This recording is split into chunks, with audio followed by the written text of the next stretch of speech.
Louisiana softball goes 2 for 2 on opening day. Let's talk about it here on Ragin Rundown.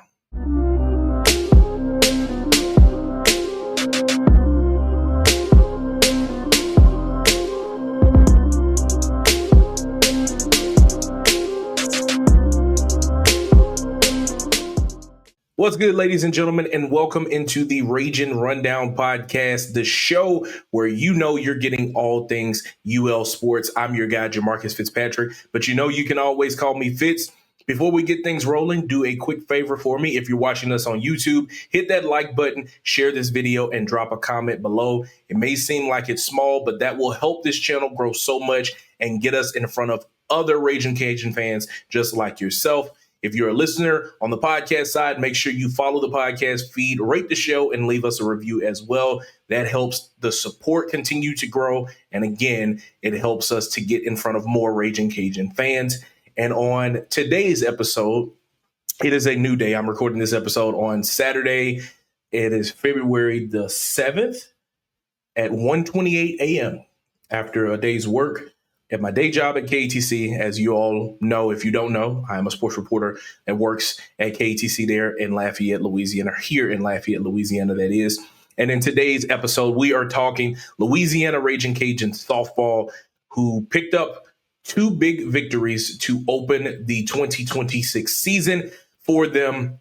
It was humongous. We'll talk about both of those games. So let's start, first of all, with game one on the day where Louisiana brought in the Tulsa Golden Hurricanes, and that game actually was originally scheduled to happen at about 3:30 during the day, but it got pushed back because Tulsa and Jacksonville State ran over. I think that game went well over into, 9 innings, if I remember correctly. And so Louisiana didn't play until after 4 o'clock, if I'm not mistaken. I want to say like 4:40, 4:45 or something like that.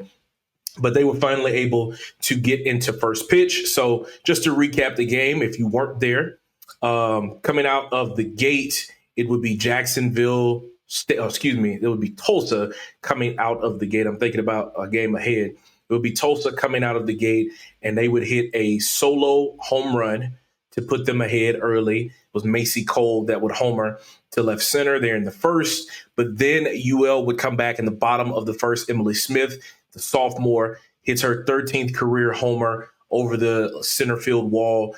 That ties us up at 1. And then Tulsa would respond with another solo home run on their own. They go up 2-1. And then Haley Money Hart comes in and proves why she has that nickname. She hits a homer of her own. It's now tied up at 2 apiece. You go into the third. Lexi Delbray got the start in the circle. She would walk the bases loaded, and she would walk in a batter in a bases loaded situation. So it would be 3-2. And then after that, Louisiana opened the floodgates and they let it rain. And then the great words of Bishop Paul S. Morton. And they were able to score 4 runs in the third inning. Kennedy Marceaux reached on a fielder's choice that would be reviewed. And Mia Lascano was the one that was able to score. So she gets on. Eventually, she would get all the way around. Brooke Otto gets up. She doubles to right center. Mackenzie Ferguson advances to third. Marceau would score. And then Madyson Manning would pop up and fly out. That would allow Mackenzie Ferguson to score. Or as am I saying, Mackenzie Michaela, excuse me. And then there at the near the end of the third, it would be Lilly Knox singling up the middle. Brooke Otto would be able to score. They lead 6-3 after that. And then from there, they were able to hold off the Golden Hurricane from scoring again, just from great pitching from Julianne Tipton, the Arizona State transfer, coming in relief. So just looking at the box score of how everyone seemed to play in terms of team statistics, we saw the Cajuns hit extremely well. Emily Smith was 2 for 2. She had an RBI, and she was also walked at one point. She had that homer. Haley Hart was 2 for 3. She had that RBI of a home run. Mia Lascano was 2 for 3. Kennedy Marceaux was 1 for 4, the Kaplan native. She got an RBI. Brooke Otto was 1 for 3. She got an RBI. Madyson Manning, 1 for 2. She got the RBI on the sac fly. Lilly Knox, 1 for 3. She got an RBI as well. So you were truly able to build up a level of confidence in your hitters, which is something that you weren't able to say in 2025, and you were able to prove that you could hit really well. But there in that third inning was where we saw the team really shift their focus and had a scoring spurt that ultimately put them ahead, and then they were able to play great defense on the back end to hold that lead.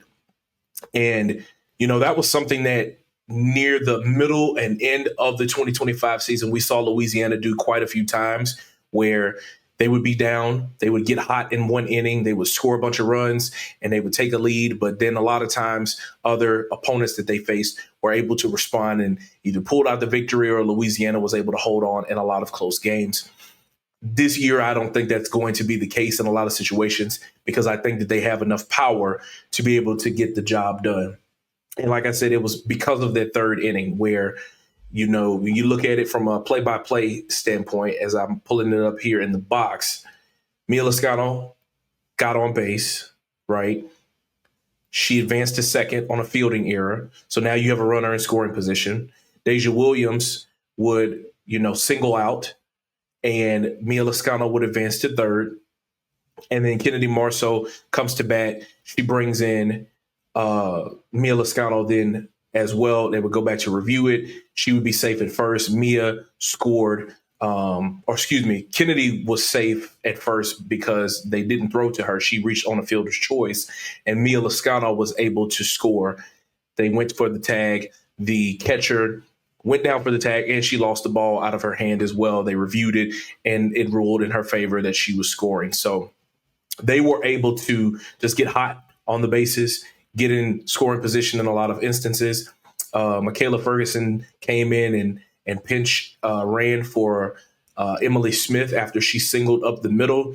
Kennedy Marceaux advanced to second. Then Brooke Otto came in. She doubled to right center. Michaela Ferguson advanced to third. Kennedy Marceaux was able to score. So you get runners on base, and then from there you're able to start just kind of hitting the ball around and get yourself in a great position. So that third inning was key for them to get the victory. And then, like I said, in relief, you were able to get a lot coming from Julianne Tipton. She would finish the contest pitching 4 innings in relief and getting the win as well. 4 innings pitched. She only allowed 1 hit, no earned runs, and had 2 punch outs while facing 15 batters, on 48 pitches. So you pick up that victory, and you're positioning yourself to 1-0, and you're feeling really confident. So now we'll talk about game 2. I'm going to step aside for just a second, and when we come back, we'll talk about game 2 and just some overall thoughts of how things are looking for the team when we come back here on Ragin Rundown.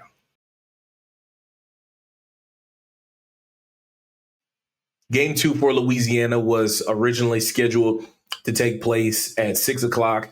That game didn't happen until 7:35. We know a lot of these tournaments, those are going to happen with scheduling because there's no time limit on an inning, so it can take as long as it needs to take for the game to end. They play the game at 7:35, and they're taking on a Jacksonville State team that had just beaten Tulsa earlier in the day, got some rest while watching and scouting what Louisiana did. And they would pull out the victory on a walk-off home run by Lilly Knox there at the end of the game to ultimately put you in the win column where you're positioning yourself 2-0. So in the scoring summary, Louisiana would score first. Kennedy Marceaux would fly out. Dayzja Williams would be able to score. And then Jacksonville State would respond with a run of their own. They tie it up at 1 apiece. And then there would be 2 runners on in the 4th. After they tied that game up, 2 runners would be on, and Jacksonville State would hit a 3-run homer. They go up 4-1. And then again, Louisiana has a moment where they get hot and score in a large spurt. Gabby Stutes singles to right field, and Haley Hart and Lilly Knox both scored. That makes it 4-3. And then Dayzja Williams was single to left center. Michaela Ferguson scored that tied it at 4. And then to close out the 4th, Kennedy Marceaux would homer to left field. She brought in herself and also Dayzja Williams. They go up 6-4. And then Jacksonville State responds themselves. They score 2 runs there in the 5th, 3 runs in the 5th. They take a 7-6 lead. We get all the way to the 7th, and that's where Lilly Knox was able to hit the 2-run homer to win the ball game 8-7. So in this game, you proved to be resilient. So very similar to what you did in game one, you had a spurt where you scored a lot of runs there in the fourth. But then after a team had a response for you, you were able to be resilient and position yourself to keep the game close and then ultimately have an opportunity to win there at the end of the game. Coach Habits has talked about that multiple times. She talked about it a lot last season, that all she wants is an opportunity to have a chance to win towards the end of the game.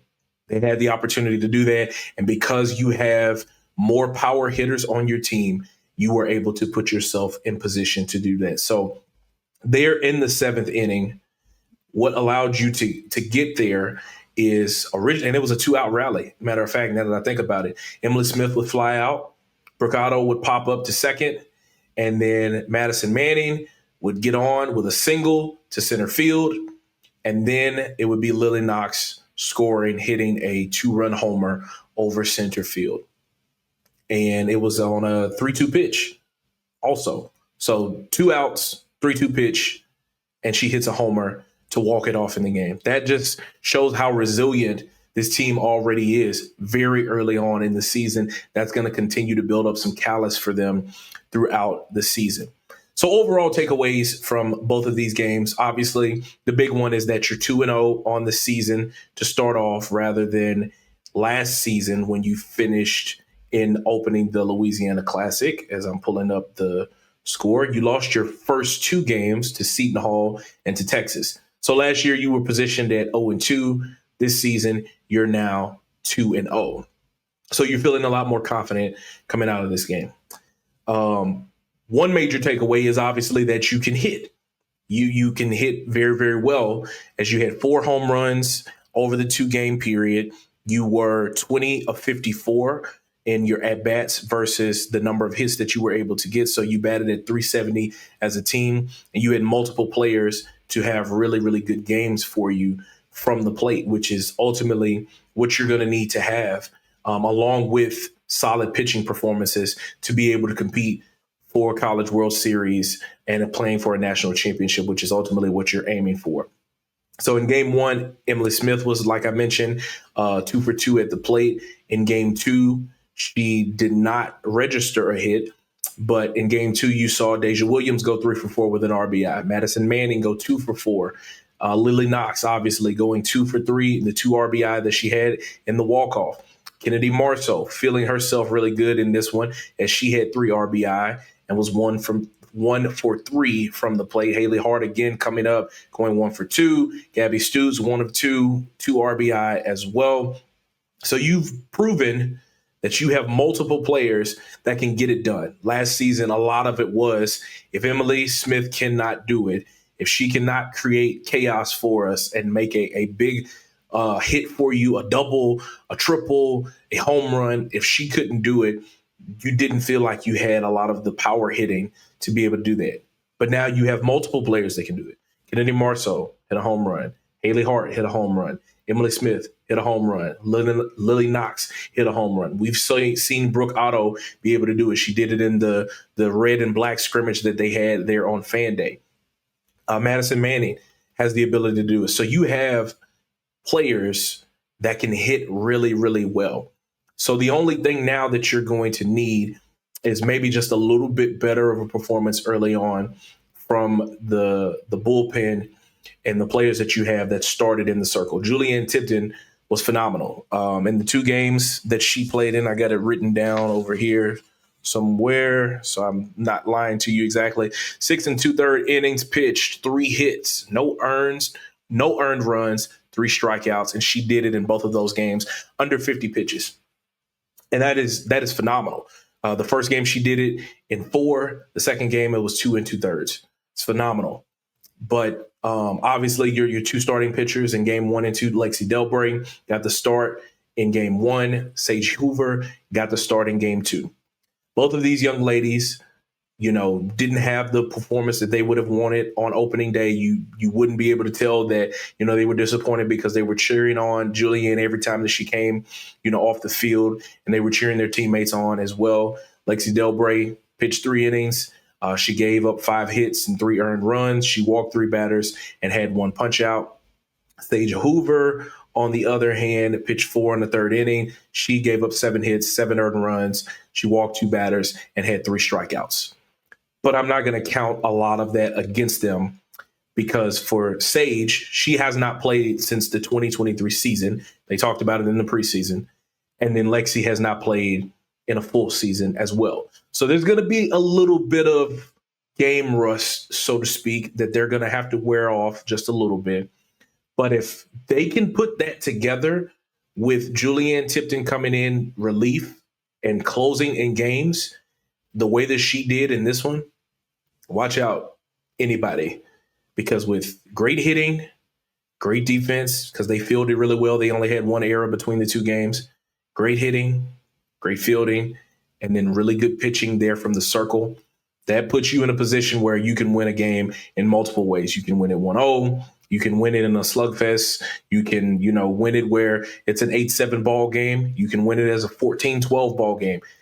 The main thing is you want to show that you can put yourself in a position that whatever the shape of the game is, however the game is flowing, you can continue to be competitive in whatever state that is. So a very successful opening day for Louisiana softball. The Louisiana Classic will continue for the team going into Saturday as they will play North Texas here on Saturday, because it is Saturday as I'm recording this episode at 3:30. It is scheduled for 3:30 as of now. I do believe that there's a game before them at 1 o'clock. And then the 6 o'clock game, Louisiana will take on Jacksonville State once again. And that's all the games that they will play for the 3-day event. After that, you have the Ragin Cajuns Invitational, so you'll be back at home for another weekend. You're bringing in Ole Miss. You'll play them on the 13th, and then you'll play Texas A&M Corpus Christi in a doubleheader. So you have a 1:30 and then a 4 o'clock, and then that Saturday you play Ole Miss again, and also Prairie View A&M 1:30, 4 o'clock, and then you play Texas A&M Corpus Christi again that Sunday the 15th at 1 p.m. So you have that's 7 more games at home before you then hit the road again. So now you'll have an opportunity to see it against a different set of opponents tomorrow or today as I'm recording this episode, like I said, against North Texas, and then seeing Jacksonville State once again. And we will continue to keep our eyes to see how this team continues to shape up as the season goes on here on Ragin' Rundown. That's going to wrap up this episode for you guys. If you made it to this point in the video, thank you so much. Please do me a favor, like this video, share it, drop a comment below, because that will continue to help the channel grow and get us in front of more Ragin' Cajun fans just like yourself. If you're a listener, please follow the podcast feed and rate the show and leave us a review as well. That support means so much, and I greatly appreciate all of you that are listening and watching as well. I'm your guy, Jamarcus Fitzpatrick. We'll see you guys next time.